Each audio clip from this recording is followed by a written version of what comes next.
Before this hearing even begins, you need to understand what you're about to watch. This is not just another traffic stop argument. This is a defendant who believes he has cracked the legal system. He thinks driver's licenses are optional. He believes traveling is different from driving. He questions jurisdiction. He references federal transportation codes. He demands contracts. And he insists he doesn't need a lawyer because he's won before. On the other side, a judge who has clearly seen this before. Calm, sharp, slightly amused, but very aware of what's coming. The defendant is facing unlawful carrying of a weapon and other charges. That's up to a year in jail. This isn't small talk court. This is real criminal exposure. And here's where it gets interesting. The judge actually gives him multiple chances, multiple warnings, even an open offer for a lawyer at any time. But when someone believes they understand the system better than the system itself, that's when courtroom fireworks happen. The big question for you watching, is this a man standing up for constitutional rights, or is this someone dangerously misunderstanding the law? Stay with this because the jurisdiction debate, the right to travel argument, and the self-representation gamble are about to collide hard. If you didn't really think that we didn't have jurisdiction, then no. I had to take care of this matter because you know we have jurisdiction. I'm going to revoke your bond if you don't sign it. I'm going to revoke your bond. Right? There's a big difference between a privilege versus a right. You have the right to walk. I have the right to travel, don't I? Yes, and you can walk your happy ass from one part to the other part. Not in a car, though. Good morning, Mr. Emitum. Do you have a lawyer today? Right out of the gate, he declines a lawyer. And legally speaking, that's absolutely his right under the Sixth Amendment. But here's the problem. Just because you can represent yourself doesn't mean you should. The judge even says it, I don't know how smart it is. That's not sarcasm, that's experience talking. Self-representation in criminal court is like trying to perform surgery on yourself because you watched a few YouTube videos. Notice how confident he is, many dismissals. But dismissals can happen for dozens of reasons. Weak evidence, procedural errors, prosecutorial discretion. That doesn't mean you outlawyered the state. So let me ask you, if you were facing up to a year in jail, would you gamble on yourself? No, representing myself. You were charged with unlawful carrying of a weapon. It looks like you also, out of the same charge, picked up a fraud as well. I mean, okay, you can represent yourself. That's your absolute right. I don't know how smart it is. Have you ever represented yourself before? Yeah, many times. How did that go? I have many dismissals. For what kind of cases? I had a dismissal on unlawful carry before. And you represented yourself? Yes. In this court? Oh, well, I found no probable cause. That's why I got dismissed. You didn't represent yourself? I was representing myself, but the judge did find no probable cause. Was it me? No, it wasn't you. Well, I don't know. I think it was you. I found no probable cause. I think that was you. You didn't represent yourself for nothing, man. I did it. Why don't we delay it off a week? Are you working at this time? Yeah, and I stay in Austin. I don't live in Houston, so. What do you do for a living? I have my own business. Doing what? Resell clothing, audio production. How much money do you make a month? I can't tell you, but it pays the bills. You're very cryptic in all of your answers. We are now in court 5. In front of me, I have Eaton Emitum, case number 2522688. Would you please identify yourself for purpose of the record? The man Eaton Emitum. Yes, he has an open case in the 182nd. Looks like he made a $15,000 bond. With us, I am going to find there's probable cause to go forward. Do you have a Texas driver license? And here we go, the classic private travel argument. He says he has a U.S. private property number through the Department of Transportation. This is often tied to sovereign citizen-style interpretations of federal transport regulations. The belief is that commercial drivers need licenses, but private travelers do not. The judge shuts it down quickly. Why? Because under Texas law and every state law, operating a motor vehicle on public roads requires a state-issued driver's license and insurance. The key distinction the judge makes is this: traveling is a right, driving is a regulated privilege. And that difference? That's where this whole argument starts collapsing. I have a U.S. private property number with the FMCSA. With my vehicle was on there. It was sticker tags, everything for my business, the Amazon States. That's with the Department of Transportation. Is that from the state of Texas or from where? This is federal. This is with the Department of Transportation. From what I know of the law, you need a Texas driver license to be able to drive. This is what's this case being tried on? That's what I'm trying to, because I'm kind of don't know what it's being tried on. It's Criminal, civil, criminal. Yeah. Right. In jail time, right? I believe so. But Weren't you taken to jail? yeah. So that wouldn't lead you to believe it's criminal, right? Yeah, but under common law, or is it military and tribunal? Because also with I've been waiting for something like this for so long.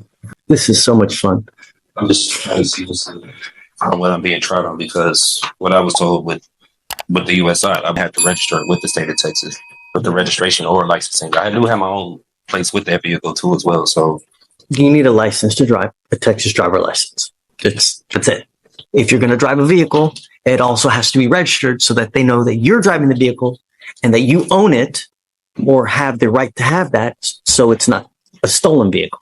I own the vehicle and everything. When I was here the last hearing with the judge, like what he was saying, he said that when it had applied to me, but he was going to see what they were going to say about the other court about the probable cause of stopping me, because he said registration when it had in the front license plate when it had applied to me. It does apply. It applies to everybody. Everybody has to have a back license plate. They also have to have a front license plate. And so much, they also tell you where it has to be on the car. They regulate. You can't put it in the windshield. State, right? State. Yeah. Right. They tell you where it has to be. You can't put it on the windshield. You can't put it on, like on what's it called? On the light. Got to be right there. They even tell you how many centimeters it's supposed to be from the street to the actual place on the car. That's how bad the state of Texas micromanages all these things. They even tell you how many damn centimeters it's got to be on the car. You can't drive. And that's it. Yeah, I stated to him I was traveling. I wasn't arguing with him, but I was traveling. I wasn't making commerce. I used to do medical transportation, so I'm kind of aware with licensing, the registration, and everything. That's why for my private vehicles, I did that with the U.S. DOT instead of the state. But I didn't know that was correct. You actually need a license. It doesn't matter whether you're saying you're conveying, whether you're traveling. It's a privilege. It's not a right. Right? There's a big difference between a privilege versus a right. You have the right to walk. I have the right to travel, don't I? Yeah, taking your happy-go-lucky feet. You want to travel? Take those 2 feet to travel, not in a car. Now the judge uses humor, but there's a legal backbone behind it. The Constitution protects movement between states. That's the right to travel, but it does not guarantee the right to operate a 4,000-pound machine on public highways without compliance. Licensing and insurance laws exist because driving creates public risk. And then the judge gives a hypothetical. What if you hit and kill a child? That's not exaggeration. That's liability law. Without insurance, victims sue you personally. Judgments attached to property, wages, assets. This is where ideology meets reality. So I'll ask you, is this about freedom? Or is this about public safety? Just what the 14th Amendment was saying, like, I have the right to travel. You do. Yes, and you can walk your happy ass from one part to the other part. Not in a car, though. Not without a license and insurance. What's on there, from what I did this with the Department of Transportation, they said automobiles were on there, carrier, bicycles. They're wrong. I'm just telling you now, they're wrong. Whoever told you that, whoever, where you got that, it's complete. Because imagine this, Mr. Emiton, and I've seen this before. Imagine that you get into an accident, right? And you kill a 5-year-old kid. What's going to happen at that point? Whoever owns that car, the other people, they're going to come after you. They're not going to go after they're going to come after you. The first thing they're going to do is, do you have insurance? And if you don't have insurance, they're going to sue you. And then they're going to attach a lien on absolutely everything that you own to satisfy the judgment they get against you. You have insurance, liability insurance, so that if you ever get into an accident, you don't mean to do it. You didn't mean the kid. It's not an purposement. It's an accident. It's happened. You might be looking at your phone. You're looking at, this pretty girl that's walking across the street, and then boom. So the conveying, this, that, you need a license. You got to have insurance. And we do it with every single person that comes in.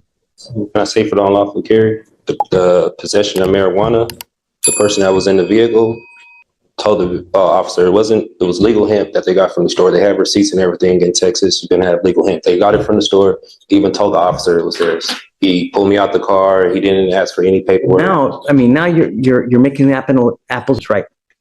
Now we got to test it. Is it weed? Oh yeah, is it hemp? Understand that takes time, but you also need a lawyer to represent you.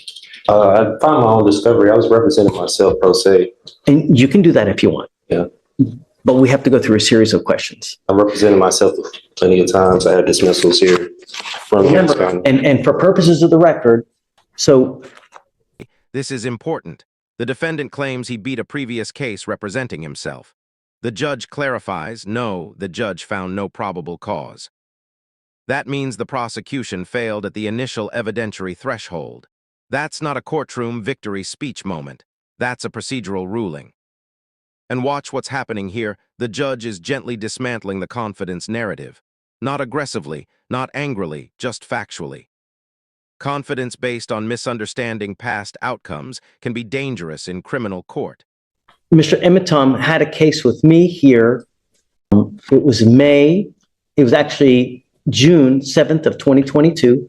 He was charged with another gun case, and that was with Victoriano. God, that was a TA too. And I found no probable cause in that case, right? So you didn't represent yourself in that case. I found no probable cause and they dismissed it. They didn't have to dismiss it, but they did dismiss it. So other than that case, have you ever represented yourself? Yeah, many times. I have dismissals all through different areas, kind of traffic violations. You're welcome to do it, and, who's one of the worst, who's one of the best presidents that in history that you think about right now? To me, right now. You can't think of one good president that we've ever had? I don't know any. Abraham Lincoln, he wasn't good? I never met him. I don't know about. This is one of the most powerful moments in the hearing. The judge quotes Abraham Lincoln, "He who represents himself has a fool for a client." That quote exists because self-representation creates bias. When you're emotionally attached, you can't evaluate strategy objectively.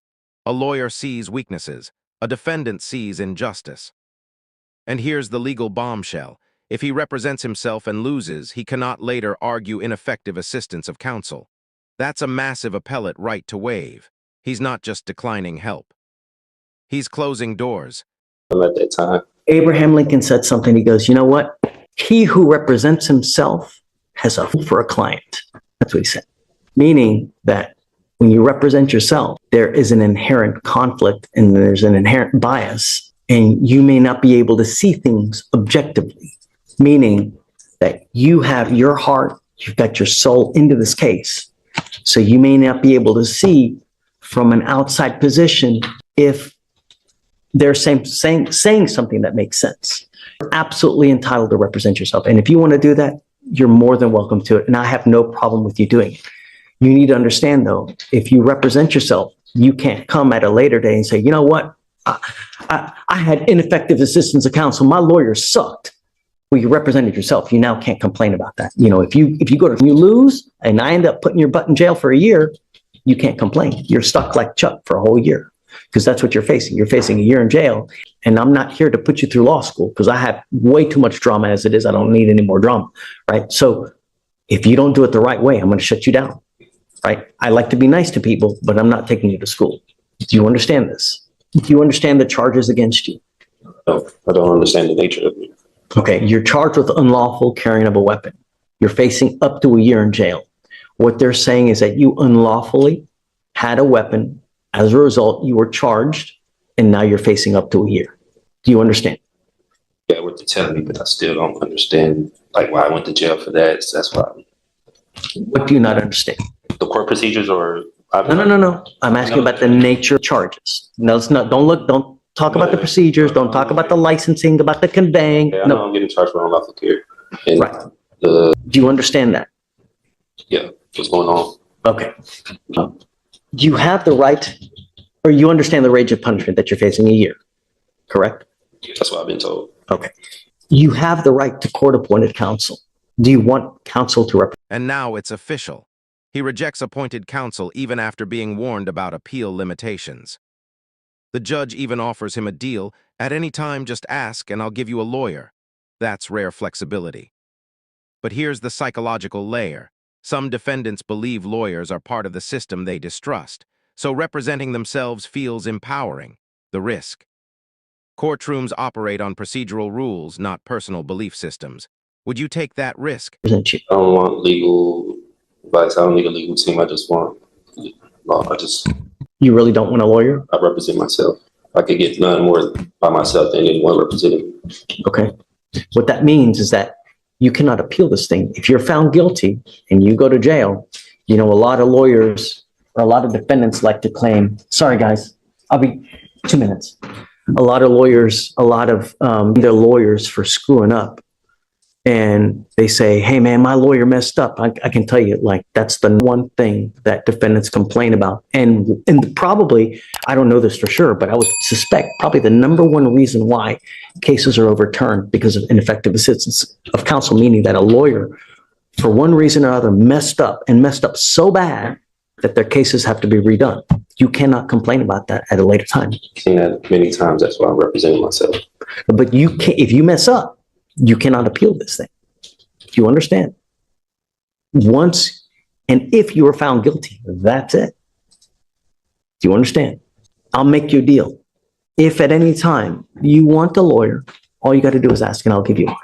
Really. If you ever feel like you're under the gun, that you feel like someone's taking advantage of you, I'm happy to give you a lawyer at any time. I want you to understand now, as a condition of your bond though. Now the judge sets a bond condition. No driving without a Texas license and insurance. This is completely lawful. Courts can impose reasonable conditions to ensure compliance and public safety. But listen carefully, the judge escalates the warning. If I find that you drive, I'm going to put you in jail and make your bond so high your head is going to spontaneously combust. That's colorful language, but it signals seriousness. Bond is a privilege. Violate it, you lose it. I'm ordering you not to drive until you have a Texas driver license and a liability insurance. I'm ordering you not to drive. And I'm going to have you sign with me today an affidavit promising me you're not going to drive. If I find that you drive, I'm going to put you in jail. Do you understand? Travel, I have personals. Okay. You are not allowed to get into the driver's seat of a car and drive, convey, travel, however you want to term it. You cannot do that. And if I find that you do that, I'm going to put you in jail and I'm going to make your bond so high, your head's going to spontaneously combust. Do you understand? That way I'm not right to anything? Or no. So, Mr. Ematom, I'm going to find that you are okay to represent yourself. We need you to sign a form that you're going to do that. Even if I don't consent to any of these charges, because I do have my paperwork, I do have. If you don't consent, just go. If you don't think we have jurisdiction, look, if I didn't think anyone had jurisdiction over me, do you think I would be here? If I was in your shoes? Hell no, man. If I didn't think that someone didn't have jurisdiction over me to be anywhere, I'm not going there. I'm not going to get out, take a shower, put my clothes on, because I like to be naked, right? I'm not doing anything like that. So if you don't think we have it, just go. Otherwise, you're here. We do. Here comes the jurisdiction challenge, another common argument in these types of cases. He questions whether the court has authority over him. The judge flips it brilliantly. If you didn't think we had jurisdiction, would you be here? And that's a strong logical point. Courts derive authority from law. If they truly had no jurisdiction, the warrant itself would be void, and officers would face consequences. Jurisdiction arguments often fail because they misunderstand how state authority works over residents within territorial boundaries. Right? Because I don't know. That's why I thought. Let me ask you this. If you just took off now, what would happen? There you go. What does that warrant mean? What does it mean? What do you mean as far as the warrant? As far as jurisdiction is concerned. Do you know, if Stephen went out there and arrested someone now just for shits and giggles, do you know how much trouble he would get in? Right? If he had no reason to do it, do you know how much trouble he would get in? Right? A lot. He'd lose his job. He'd probably get sued. Right? Can't claim immunity. He'd be toast. Swiss cheese. So that's what I'm saying. If you didn't really think that we didn't have jurisdiction, then go.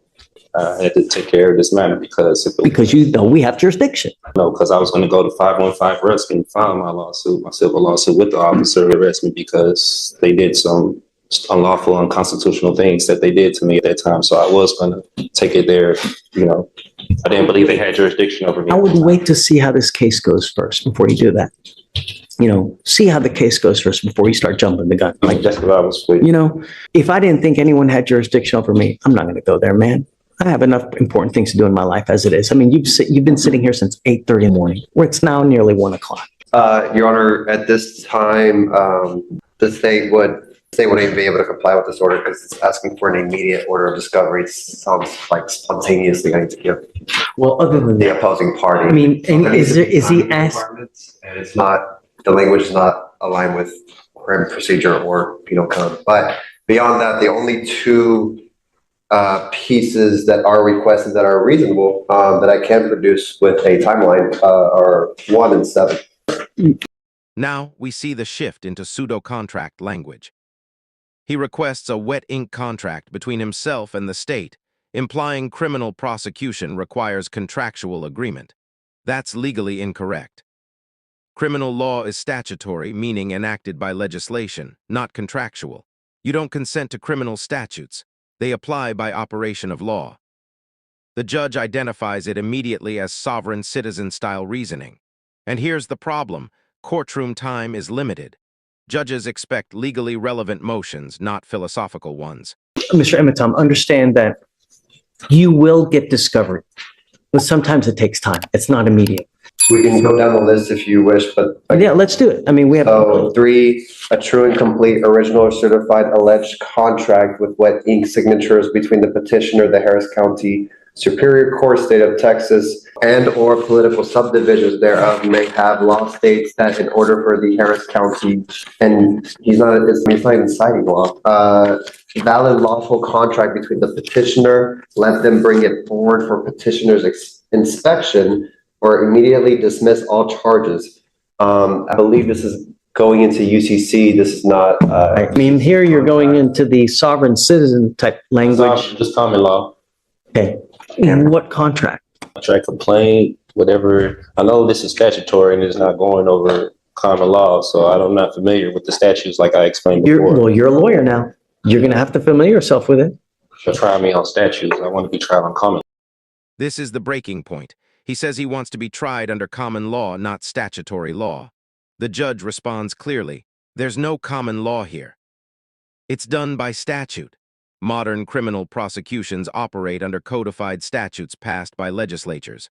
Common law concepts influence history, but criminal charges are statutory.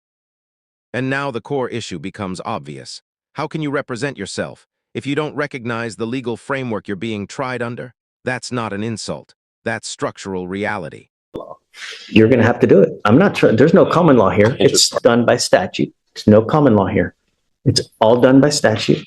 And since you're the lawyer, you need to know that. I recognize the steps of the statutory steps. That's why I don't recognize. So let me ask you this. How on earth are you going to represent yourself if you don't even know that?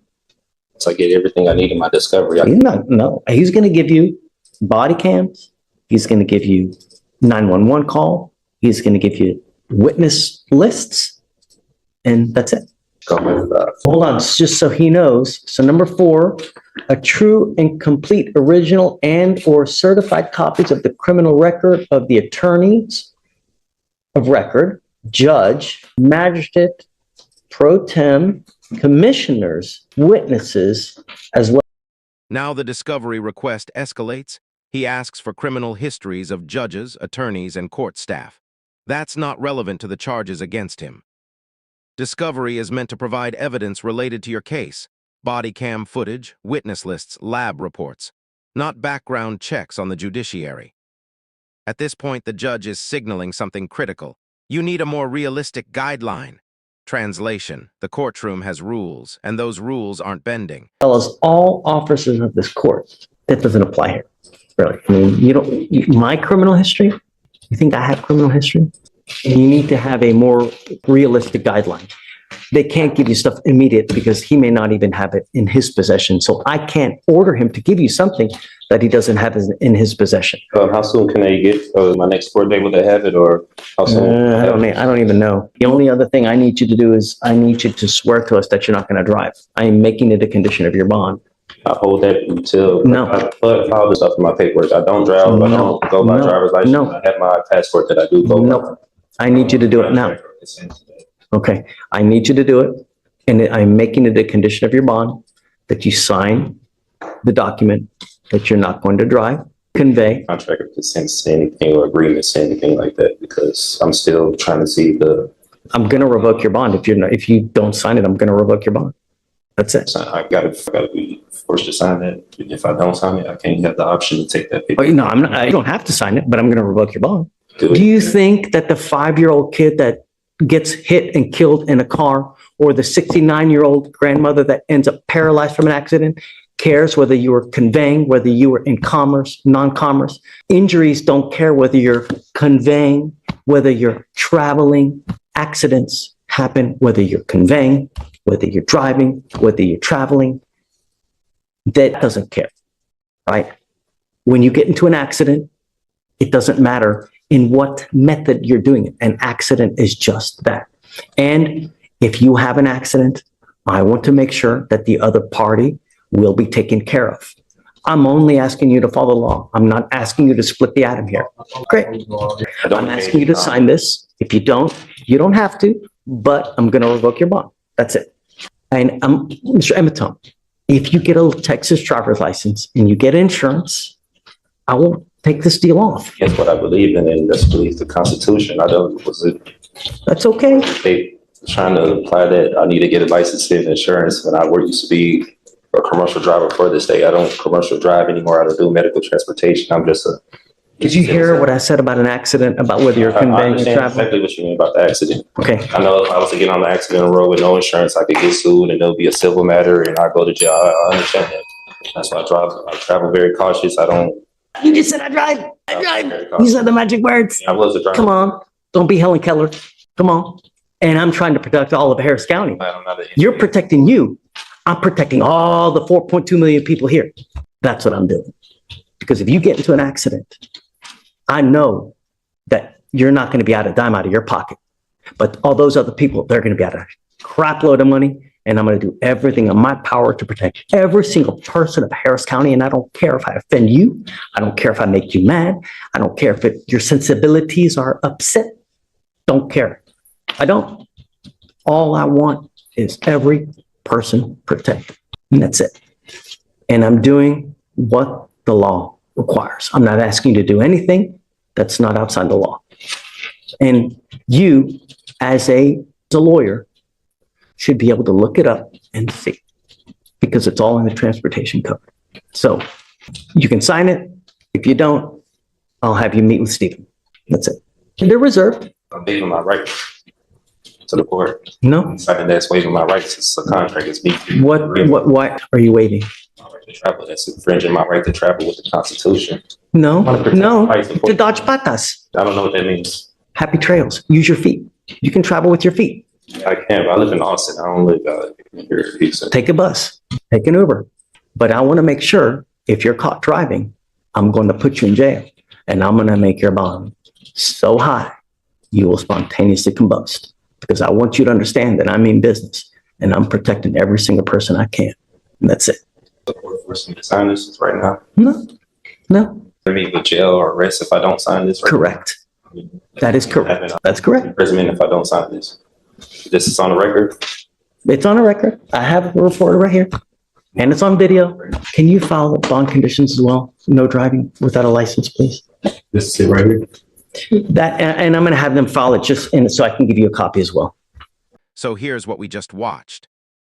A defendant charged with unlawful carrying of a weapon and other offenses, facing up to a year in jail, declining a lawyer, challenging jurisdiction, arguing private travel, requesting contracts, rejecting statutory law, and a judge who, despite humor and patience, made one thing clear: the law applies whether you believe in it or not.